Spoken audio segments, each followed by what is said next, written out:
Hello. నేను doctor Ravishankar, paediatrician, neonatologist, Soumya children's hospital, SR Nagar, Hyderabad. ఇప్పుడు మనం మటుకి ప్రిమెచ్యూర్ బేబీస్ని ఇంట్లో ఎలాగా కేర్ చేయాలన్న విషయం గురించి మనం మటుకి మాట్లాడుకుందాం. ఇప్పుడు ప్రిమెచ్యూర్ బేబీస్ మీకు అందరికీ మటుకి తెలిసిందే ఏంటంటే వాళ్ళు వీక్గా ఉంటారు. వాళ్ళలో అన్ని మటుకి ఆర్గన్స్ ఉంటాయి కానీ కొద్దిగా ఇమ్మెచ్యూర్గా ఉంటాయి.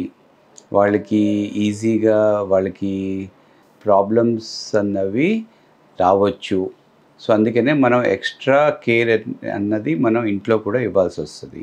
అంటే వాళ్ళకి ఇంట్లో కూడా స్పెషల్ కేర్ ఇవ్వాలి. అంటే ఎట్లాగైతే మటుకి హాస్పిటల్లో అయితే వాళ్ళు మటుకి జాగ్రత్తగా మటుకి చూసుకుంటారో అదే విధంగా ఇంట్లో కూడా అదే విధంగా పేరెంట్స్ నేర్చుకొని తెలుసుకొని అదే విధంగా ఇలాంటి ప్రిమెచ్యూర్ బేబీస్కి కేర్ అయితే ఇవ్వాల్సి వస్తుంది.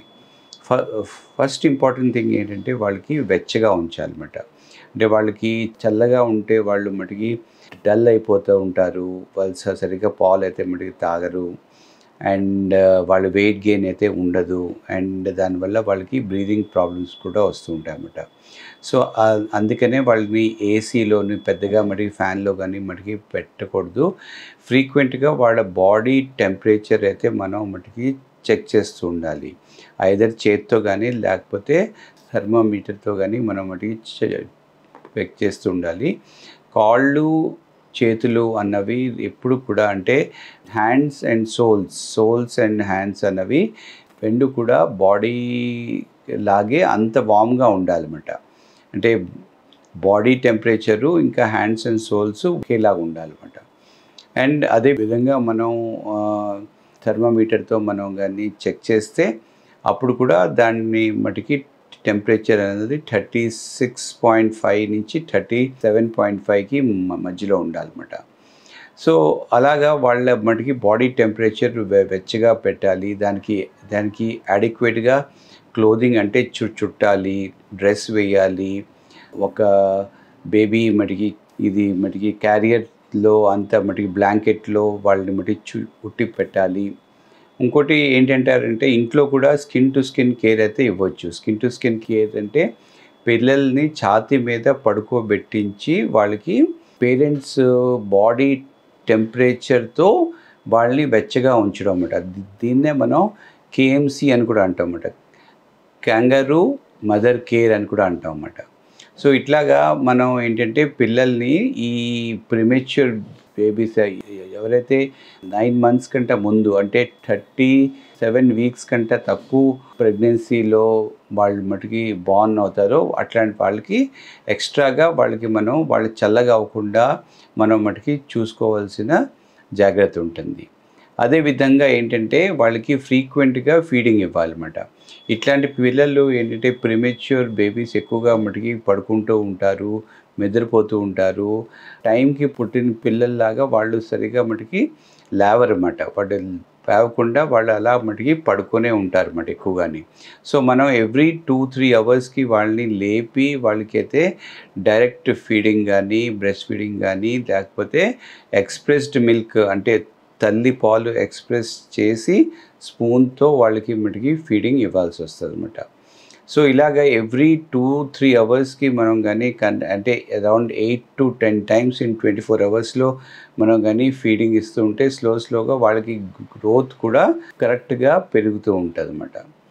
థర్డ్ ఇంపార్టెంట్ థింగ్ ఏంటి వీళ్ళకి మటుకి ఇన్ఫెక్షన్స్ అన్నవి చాలా ఫ్రీక్వెంట్గా వచ్చేస్తాయి అన్నమాట. సో ఇంట్లో కూడా చాలా నీట్ అండ్ క్లీన్గా ఉండాలి, శుభ్రంగా ఉండాలి. వాళ్ళని మటుకి ముట్టుకునే ముందు చేతులు కడుక్కోవాలి మటుగా. హ్యాండ్ వాషింగ్ చేసుకొనే ఇలాంటి న్యూబార్న్ బేబీస్ని ఎస్పెషలీ ప్రిమెచ్యూర్ బేబీస్ని ముట్టుకునే ముందు సరిగ్గా వాష్ వేసుకొని ముట్టుకోవాలి. ఎవరికైనా ఇంట్లో వాళ్ళకి ఫీవరు, జలుబు, దగ్గు ఉన్న వాళ్ళు ఎవరు కూడా వీళ్ళ దగ్గరికి మటుకి రాకూడదు. ఇంకా ఇంట్లో వాళ్ళ మటుకి మాస్క్ కూడా వేసుకోవాలన్నమాట. అదేవిధంగా ఎక్కువ మంది దగ్గర వాళ్ళు, చుట్టాలు, పక్క వాళ్ళు, విజిటర్స్ ఎక్కువ మంది రాకుండా చూసుకోవాలి. ఎందుకంటే విజిటర్స్కి ఉన్న మటుకి ఇన్ఫెక్షన్స్ ఇలాగా ప్రిమెచ్యూర్ బేబీస్కి ఇన్ఫెక్షన్స్ వచ్చే ఛాన్స్ ఉంటుందన్నమాట. నెక్స్ట్ ఏంటంటే వీళ్ళకి టైం టు టైం వీళ్ళకి మరి చెకప్స్ ఉంటూ ఉంటాయన్నమాట. సో ఎవ్రీ వీక్లీ కానీ ఎవ్రీ 2 వీక్స్కి కానీ పీడియాట్రిషియన్ దగ్గరికి వెళ్ళి వాళ్ళ వెయిట్ ఎంత ఉంది, హైట్ ఎంత ఉంది, వాళ్ళ మటుకి బ్లడ్ పర్సంటేజ్ ఎలా ఉన్నది, వాళ్ళు యాక్టివ్గా ఉన్నారా, సరిగ్గా గ్రోత్ అన్నది వాళ్ళకి ఉన్నదా లేదా అని మనం మటుకి చూసుకుంటూ ఉండాలి. వీళ్ళ గ్రోత్ చార్ట్లో మనం ప్లాటింగ్ చేసుకొని వీళ్ళు అడిక్వేట్గా గ్రోత్ వస్తుందో లేదో మనం మటుకి తెలుసుకోవాలన్నమాట. సో ఎలాగంటే వాళ్ళకి ఎప్పుడైతే చెకప్స్ ఉంటాయో అవి మటుకి చెకప్స్ అన్నీ కూడా మనం మటుకి చూసుకోవాలి. ఫోర్త్ ఇంపార్టెంట్ థింగ్ ఏంటంటే వీళ్ళకి హియరింగ్ అన్నది కొద్దిగా వీళ్ళకి అప్పుడప్పుడు అంటే ఈ ప్రీమెచ్యూర్ బేబీస్ వీళ్ళు మటుకి ఎన్ఐసిలో ఉంటారు. వాళ్ళకి బోల్డన్ని ఇంటర్వెన్షన్స్ అవుతూ ఉంటాయి, వాళ్ళకి ట్రీట్మెంట్ ఇస్తూ ఉంటారు. సో బోల్డన్ని మటుకి ప్రాబ్లమ్స్లో నుంచి వాళ్ళు బయటకు వస్తూ ఉంటారన్నమాట. సో ఇట్లాంటి పిల్లలకి డెఫినెట్గా మనం మటుకి హియరింగ్ స్క్రీనింగ్ అన్నది డెఫినెట్గా మనం మటుకి చెయ్యాలి. సో వీళ్ళకి 1 మంత్ క్రాస్ అవ్వక ముందు వీళ్ళకి మటుకి హియరింగ్ స్క్రీనింగ్, దీన్నే మనం ఏబిఆర్ అంటాము, ఏబిఆర్తో మనం మటుకి చేసుకోవాలి. సో అది హియరింగ్ స్క్రీనింగ్ అన్నది వెరీ ఇంపార్టెంట్. అదేవిధంగా 2 కిలోస్ కంటే తక్కువ బరువు ఉన్న ప్రీమెచ్యూర్ బేబీస్ అందరికీ ఐస్ కూడా చెక్ చేయాలి. అంటే 20 days to 20 to 30 daysకి మధ్యలో మనం మటుకి ఐస్ కూడా మనం మటుకి చెక్ చేయాలి. దీన్నే మనం ఆర్ఓపి స్క్రీనింగ్ అంటాం అన్నమాట. సో ఆర్ఓపి అన్నది మనం మటుకి అంటే రెటినోపతి ఆఫ్ ప్రిమెచ్యూరిటీ స్క్రీనింగ్ అంటాము. ఇది కూడా మనం చాలా ఇంపార్టెంట్. అంటే 2 కిలోస్ కంటే తక్కువ ఉన్న ఆల్ ప్రీమెచ్యూర్ బేబీస్కి మనం ఇది డెఫినెట్గా 20 to 30 daysకి మధ్యలో ఫస్ట్ ఐ చెకప్ అయితే చేయాల్సి వస్తుంది. సో ఇవి అన్నవి మీకు మటుకి అంతా మనకి డిశ్చార్జ్ సమ్మరీలో అన్నీ ఇస్తారు. సో దాన్ని మీరు కరెక్ట్గా మీరు మటుకి ఫాలో అవ్వాలి. ఏ డేట్ని వస్తున్నారో లేదో అది కూడా మనం మటుకి తెలుసుకోవాలి. ఇంకా ఒక 1 month క్రాస్ అయితే వీళ్ళ డెవలప్మెంట్ ఎలా ఉందో కూడా మనం మటుకి చూసుకోవాలి. అంటే వీళ్ళకి మైల్ స్టోన్స్ అనేవి కరెక్ట్గా వస్తున్నాయా, మటుకి హెడ్ కంట్రోల్ వస్తుందా, లేకపోతే రోలింగ్ వస్తుందా, ఆర్ సోషల్ స్మైల్ వస్తుందా, ఇట్లాగా మనం ఇవి కూడా మనం అంటే బ్రెయిన్ పరంగా కూడా వాళ్ళు మటుకి పెరుగుతున్నారా లేదా అని మనం మటుకి చూసుకోవాలన్నమాట. సో ఇది ఏంటంటే బాధ్యతగా ఏంటంటే ఇంట్లో అన్నది చాలా జాగ్రత్తగా చూసుకోవాలి. ఏ టైంలో అన్నా సరే వాళ్ళకి కానీ ప్రాబ్లం వస్తే వెంటనే దగ్గరున్న మటుకి హాస్పిటల్కి అయితే వెళ్ళి ఇమీడియట్గా ఫస్ట్ ఎయిడ్ అయితే మటుకి తీసుకోవాలి. సో ఇంట్లో ఏమన్నా కానీ ప్రాబ్లమ్స్ అయితే ఫస్ట్ ఎలాగా మనం మటుకి చూసుకోవాలన్నది వాళ్ళు మటుకి హాస్పిటల్ నుంచి ఇంటికి వెళ్ళినప్పుడు వాళ్ళు తెలుసుకొని వెళ్ళాలి. ఎందుకంటే అప్పుడప్పుడు ఈ ప్రిమెచ్యూర్ బేబీస్ ఇది మటుకి వాంతులు మటుకి చేసుకుంటూ ఉంటారు, ఆర్ వాళ్ళు ఏంటంటే వాళ్ళు మటుకి బ్రీదింగ్ ఆపేస్తూ ఉంటారు.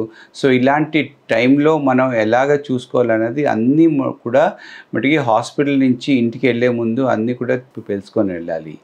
ఇంకోటి ఏంటంటే ఎప్పుడు మనం మటుకి హాస్పిటల్కి వెళ్ళాలన్నది అంటే ఎమర్జెన్సీలో ఎప్పుడు తనకు హెల్త్ బాగాలేదో అన్నది మనం మటుకి తెలుసుకోవాలి. ఎప్పుడైతే బేబీ అయితే డల్గా ఉందో, ఆర్ ఫీడింగ్స్ సరిగ్గా తీసుకోవటం లేదో, ఆర్ బాగా రంగు మటుకి మారిపోతుందో, లైక్ బ్లూగా అయిపోతుంది, అట్లాగే ఏమైనా ఉన్నట్లయితే, ఆర్ ఏమైనా సమ్ అబ్నార్మల్ మూమెంట్స్ వస్తున్నాయి, లేకపోతే కడుపు అన్నది మటుకి వాపులాగా వస్తుంది, అట్లా ఏమైనా ఉన్నట్లయితే వెంటనే మటుకి హాస్పిటల్కి వెళ్ళి చూపించుకోవాల్సి వస్తుంది. సో అప్పుడప్పుడు మటుకి ఇలాంటి ప్రీమెచ్యూర్ బేబీస్కి రీఅడ్మిషన్ కూడా అవసరం ఉంటుంది. అంటే ఒకసారి అడ్మిట్ అయ్యి వచ్చాక మళ్ళీ అప్పుడప్పుడు కూడా అడ్మిట్ అవ్వాల్సి వస్తుంది. అప్పుడప్పుడు వాళ్ళకి మటుకి బ్లడ్ పర్సంటేజ్ కొద్దిగా తగ్గిపోయి మళ్ళీ వాళ్ళు అడ్మిట్ అయ్యి వాళ్ళకి అప్పుడప్పుడు బ్లడ్ ట్రాన్స్ఫ్యూషన్స్ కూడా ఇవ్వాల్సి వస్తుంది. సో ఈ ఇంట్లో కూడా ఒక 3 to 6 months వరకు ఇదే విధంగా పేరెంట్స్ అతి జాగ్రత్తగా ఇలాంటి ప్రీమెచ్యూర్ బేబీస్ని చూసుకోవాలి, జాగ్రత్తగా ఉండాలి.